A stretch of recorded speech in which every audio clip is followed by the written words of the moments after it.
This is Megan from Welcome to the Zoo.ca, and this is day 25 of the hashtag BP YouTube challenge. And I committed to getting to the end of this, and I am going to do it, although I'm going to have to do it all at once. So, yeah, because right now it's the 30th, so I've got, what, like 5 to catch up on.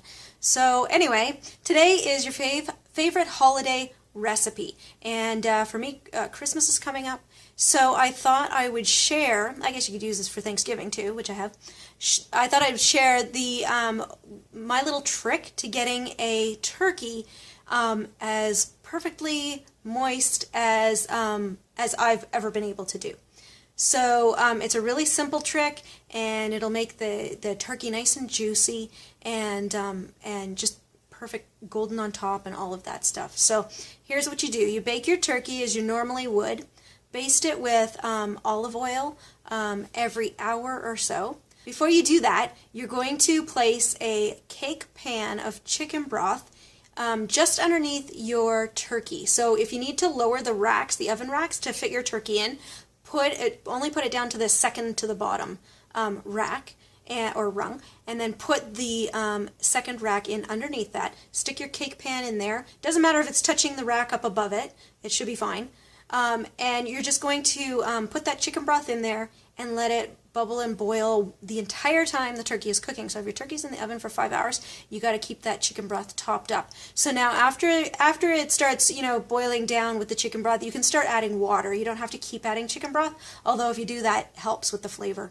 But what it's going to do is it's going to bubble and boil and evaporate in your oven. It's going to keep the air in the oven nice and moist, so your turkey's not going to get dried out. It's awesome. So while you're baking your turkey, like I said, you're going to be basting it with your olive oil every hour or so, and then when it starts to get nice and brown on top, it's not going to be completely cooked yet. It's still going to be a little bit raw at the joints and in underneath. So just cover up the nice browned breasts and the legs and things like that. Whatever's nice and brown already, cover that up with tin foil and keep cooking. And then lift it off and keep basting. That'll keep it nice and juicy.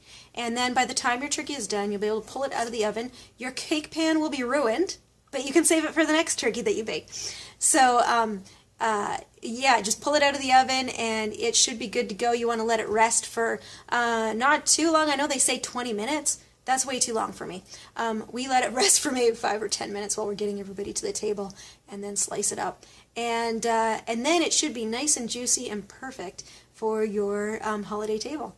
So there you go. That's not quite a recipe, but that's one of the tricks that I use to keep my turkeys nice and moist. So let's see. This year I will be making 2 or 3 turkeys. I can't remember which. But usually every holiday I do at least 1 or 2 turkeys. So it's proved to be pretty helpful to have my whole chicken broth trick.